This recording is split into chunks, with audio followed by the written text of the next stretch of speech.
नमस्कार। आज हम एक बहुत ही विशेष विषय पर बात करने वाले हैं।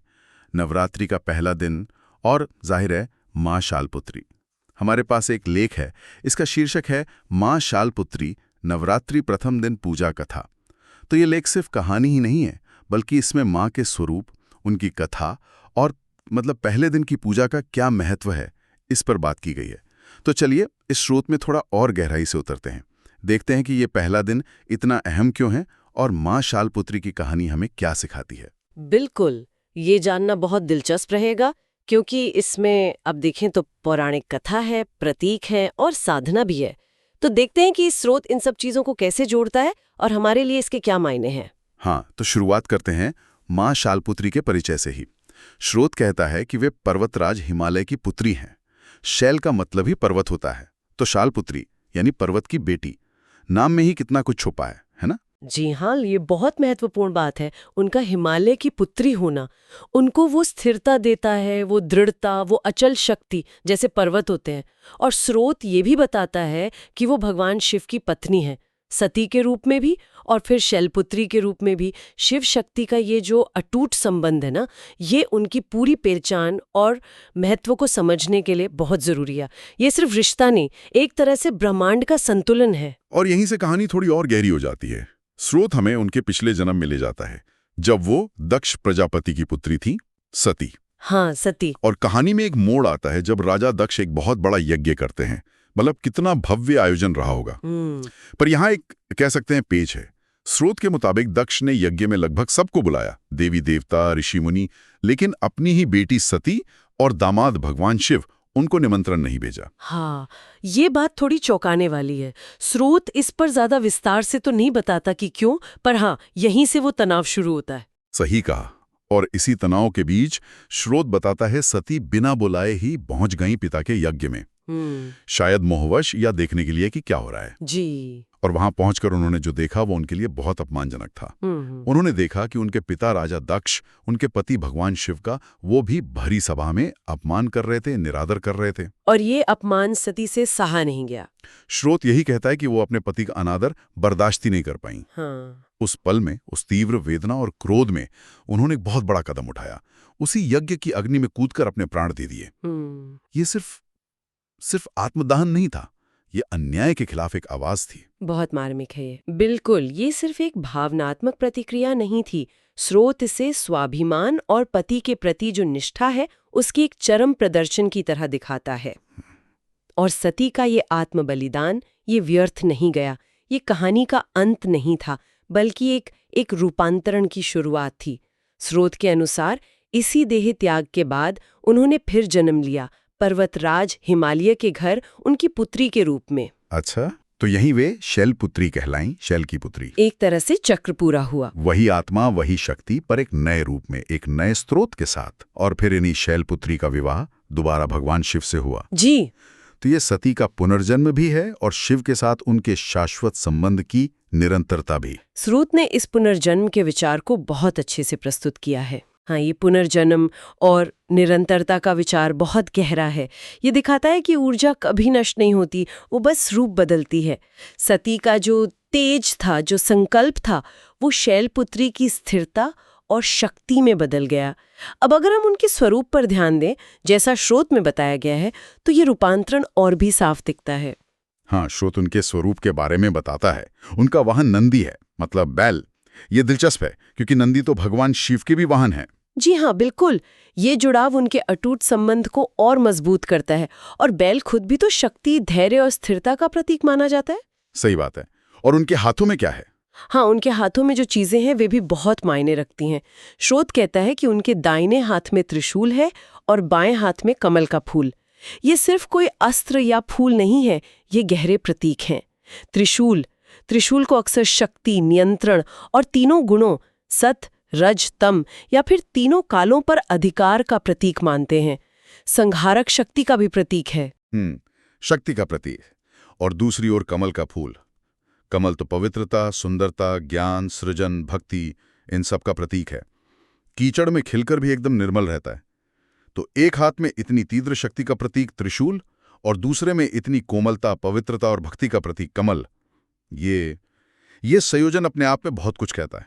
बिल्कुल, ये संयोजन ही कुंजी है। स्रोत शायद यही बताना चाह रहा है कि माँ शैलपुत्री सिर्फ शक्ति का उग्र रूप नहीं है। उनमें शक्ति और करुणा, दृढ़ता और भक्ति का एक अद्भुत संतुलन है। और यही संतुलन शायद वो स्थिरता है जो उनकी पूजा से मिलती है। ये दिखाता है कि सच्ची दिव्यता या शक्ति वो एकांगी नहीं होती। उसमें सृष्टि और संहार, कठोरता और कोमलता दोनों का समावेश होता है। वाह, ये व्याख्या तो उनके स्वरूप को और भी ज्यादा सार्थक बना देती है। अब इस स्वरूप और कहानी को समझने के बाद ये सवाल और भी जरूरी हो जाता है कि नवरात्रि के 9 दिनों में सबसे पहले दिन ही क्यों मां शैलपुत्री की पूजा होती है। स्रोत इस पर क्या कहता है? स्रोत इसके कई कारण बताता है।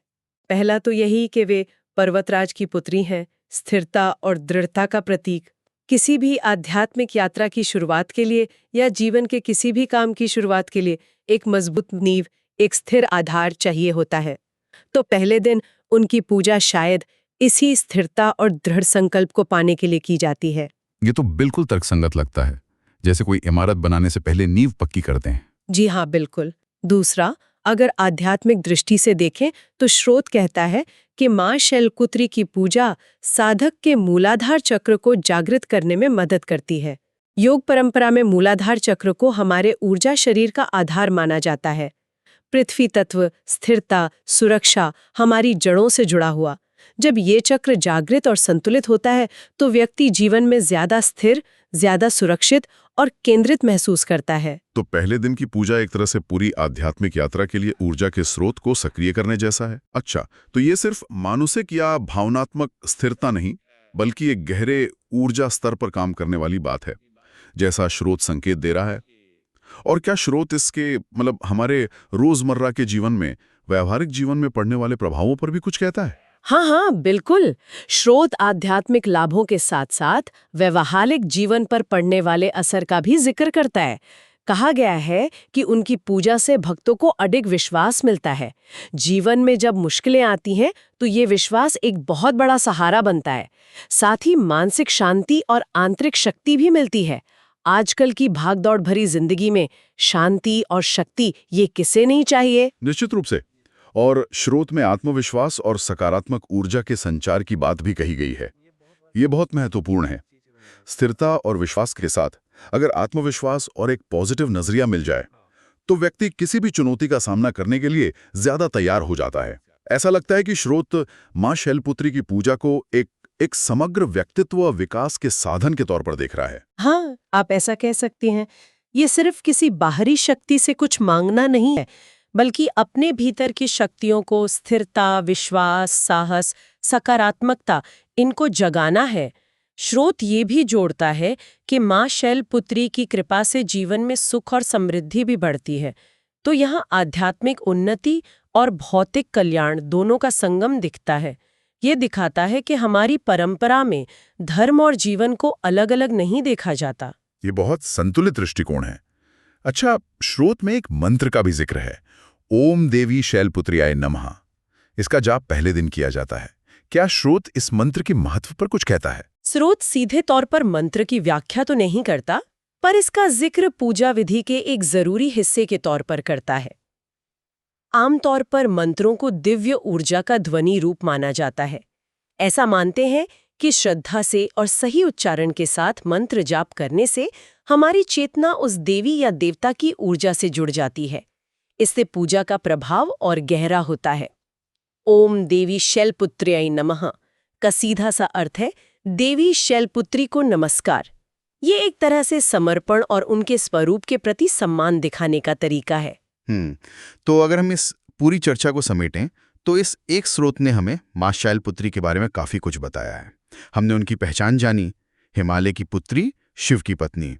हमने उनकी पिछले जन्म की वो मार्मिक कथा सुनी, कैसे वे स्वाभिमानी सती थीं और पति के अपमान पर देह त्याग दिया। फिर उनका शैलपुत्री के रूप में पुनर्जन्म और शिव से दोबारा मिलना। हाँ, और हमने उनके स्वरूप के प्रतीकों को भी समझा। नंदी वाहन स्थिरता और शिव से जुड़ाव का प्रतीक, त्रिशूल शक्ति और नियंत्रण का, तो कमल पवित्रता और भक्ति का, और इन दोनों का संतुलन ही उनका सार है। और सबसे महत्वपूर्ण, हमने नवरात्रि के पहले दिन उनकी पूजा का महत्व समझा। जीवन में स्थिरता लाना, मूलाधार चक्र को जागृत करना, अडिग विश्वास, शांति, शक्ति, आत्मविश्वास और सकारात्मकता देना। जब मैं सती के आत्मदाह और फिर शैलपुत्री के रूप में उनके पुनर्जन्म की कहानी पर दोबारा सोचता हूं ना, तो ये सिर्फ एक पौराणिक घटना नहीं लगती।